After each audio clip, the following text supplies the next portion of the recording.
Seamos sinceros, 2025 no fue simplemente el año en que Shohei Ohtani regresó al montículo. Fue el año en que demostró que la humanidad tenía el potencial de reescribir la biología, la física y el drama deportivo simultáneamente. La gran mentira que el mundo compró es que su temporada fue una sucesión de milagros aislados. Falso. El verdadero milagro fue el peso de esa ambición, una carga mental y física que, según reportes internos del equipo filtrados ese invierno, lo obligó a tomar una decisión trascendental antes de la Serie Mundial. Ohtani no solo batió récords, batió sus propios límites, forjando 7 momentos que hicieron temblar el planeta.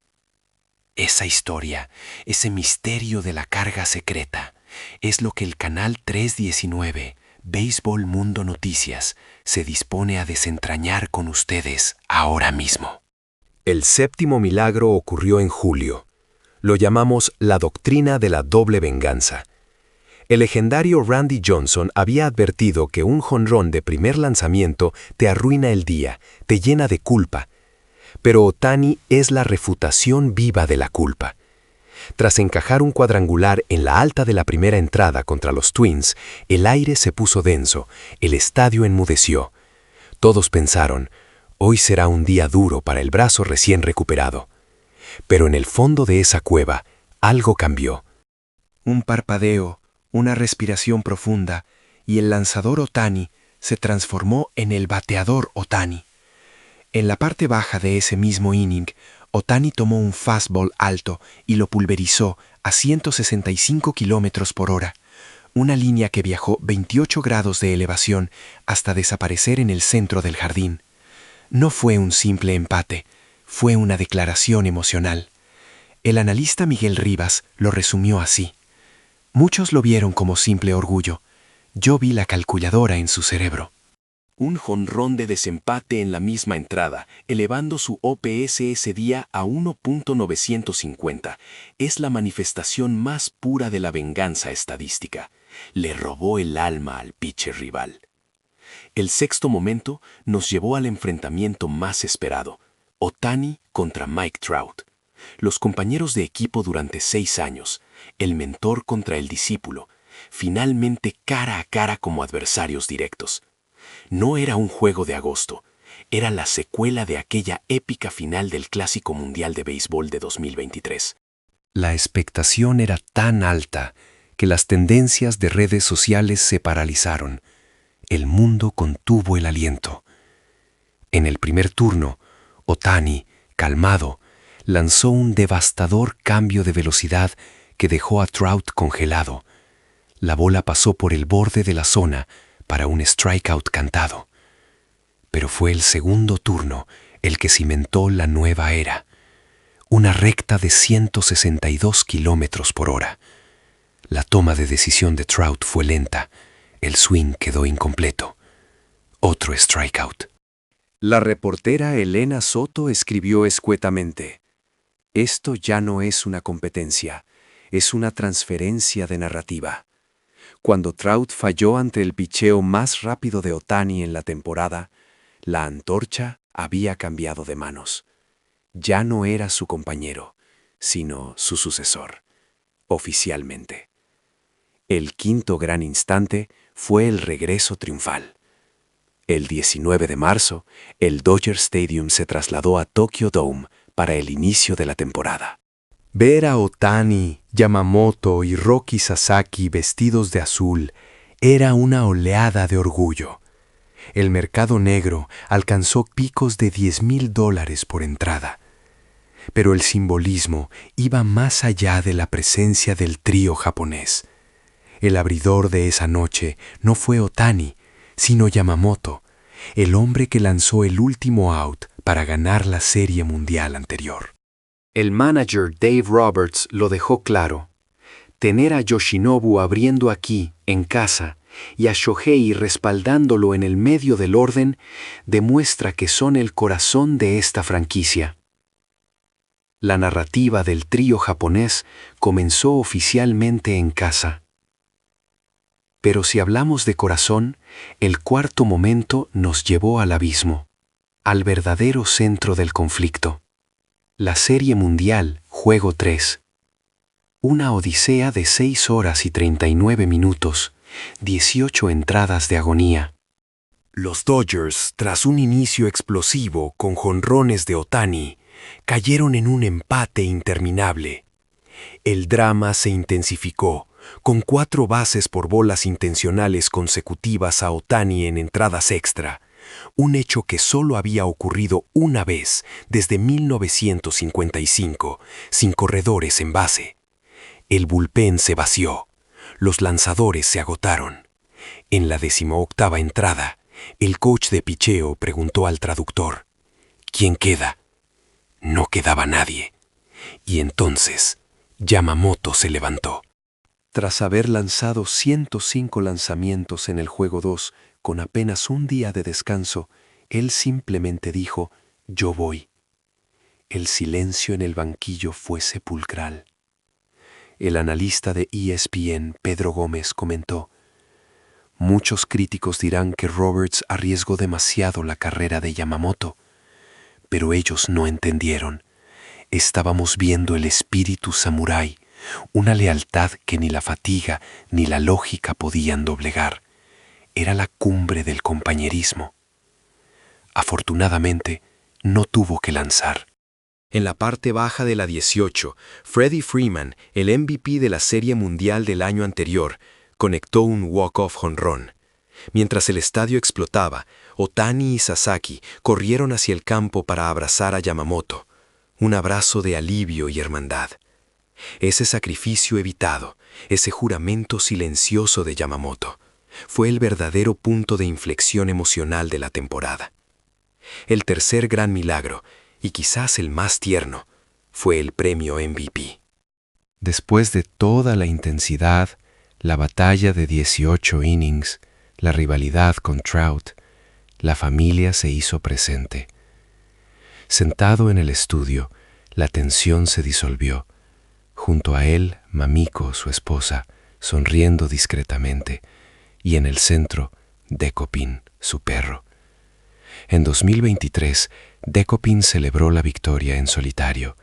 En 2025, la nueva familia esperaba junta. Cuando se anunció su nombre, Ohtani, con una tranquilidad inusual, simplemente abrazó a Dekopin. Mamiko rió. El presentador, aliviando la tensión, preguntó, ¿el MVP es para Dekopin? Ohtani respondió sonriendo, claro que sí, le daré un buen premio. Este momento íntimo reveló la verdad. Detrás del atleta sobrehumano había un hombre buscando estabilidad. Su familia era el ancla que lo mantenía en tierra, mientras su cuerpo y su mente lidiaban con la presión insoportable que descubriremos al final. El segundo milagro, el más esperado, fue la vuelta al montículo tras 663 días. La cirugía del codo en septiembre de 2023 había sido la prueba de fuego. Nadie había intentado regresar a un nivel de élite como lanzador y bateador después de una segunda cirugía Tommy John. Durante su rehabilitación, el propio Ohtani admitió que a menudo se preguntaba si alguna vez volvería a ser el mismo, si el camino tenía un final visible. El 16 de junio de 2025, contra los Padres, la respuesta llegó. Ohtani caminó lentamente hacia el montículo. El rugido del estadio absorbía el aire. El primer lanzamiento fue a 98 millas por hora. El público lloró. El hecho de estar allí era suficiente, pero Ohtani fue más allá, registrando un 75% de strikes y demostrando que la eficiencia no había desaparecido. Como Roberts dijo, vimos al héroe que imaginamos de niños, un ser que simplemente se niega a ser limitado por la historia o la medicina. Y llegamos al primer milagro, la joya de la corona, el clímax que cimentó su leyenda, el 18 de octubre de 2025. el juego que la historia catalogaría como el más grande jamás jugado por el mejor jugador de todos los tiempos. Dodgers contra los Bravos, en una batalla decisiva. Ohtani estaba lanzando y bateando simultáneamente. Entró al montículo y batió en el mismo juego. Nadie desde Babe Ruth en 1921 había combinado 10 ponches con múltiples jonrones, y Ruth no lo hizo en un juego 7 de la Serie Mundial. Ohtani lo hizo con 3. El primero, en la primera entrada, encendió el estadio. El segundo, el más largo de su temporada, salió por completo del estadio. Pero el tercero, la línea perfecta, hizo que la multitud se pusiera de pie en una ovación que duró más de 10 minutos. Como lanzador, dominó con 6 entradas, 10 ponches y una velocidad máxima de 101 millas. Como bateador, fue 3 de 3, con 3 jonrones y 3 carreras impulsadas. Estas estadísticas no solo reescribieron la historia del béisbol, sino que expandieron los límites de lo que se creía humanamente posible. ¿Cómo era posible? Aquí es donde resolvemos el misterio del inicio, la carga secreta. El gran giro de la temporada no fue el éxito, sino el reconocimiento de su propia vulnerabilidad. Ohtani, ese año, cargó con una microlesión crónica que solo el cuerpo médico conocía. Los datos biométricos mostraban que la tensión en su codo era insostenible. La decisión que tuvo que tomar y que el cuerpo técnico le reveló no era si podía lanzar, sino si debía parar para no sacrificar el resto de su carrera. El plot twist es que Ohtani se dio cuenta de que lo que realmente amaba no era el éxito, sino la batalla, el desafío de existir en ese constante filo. Su familia, su esposa Mamiko, no le pidieron que se detuviera, sino que aceptaron esa locura, esa adicción a la presión, dándole la paz mental para seguir adelante. El 2025 fue un año de milagros, porque demostró que el talento es solo la mitad de la ecuación. La otra mitad es la voluntad de expandir la imaginación humana, incluso si eso significa caminar al borde del precipicio. Ohtani no solo jugó, nos mostró lo que somos capaces de soñar. El año 2025 fue la confirmación de que somos testigos de algo irrepetible. Ver a este hombre, este japonés, elevar el nivel del deporte mundial, nos llena de orgullo. Él está sembrando esperanza en todo el mundo. El 2026 ya está aquí, con el Clásico Mundial de Béisbol y la búsqueda de su tercer campeonato consecutivo. Ohtani nunca deja de darnos esperanza. ¿Cuál de estos 7 momentos vibró más profundamente en tu alma? Queremos saber tu opinión en los comentarios. Si te ha gustado este análisis profundo y apasionado, por favor dale me gusta a este video, compártelo y suscríbete al canal 319 Béisbol Mundo Noticias. Sigamos persiguiendo los milagros de Shohei Ohtani en nuestro próximo análisis.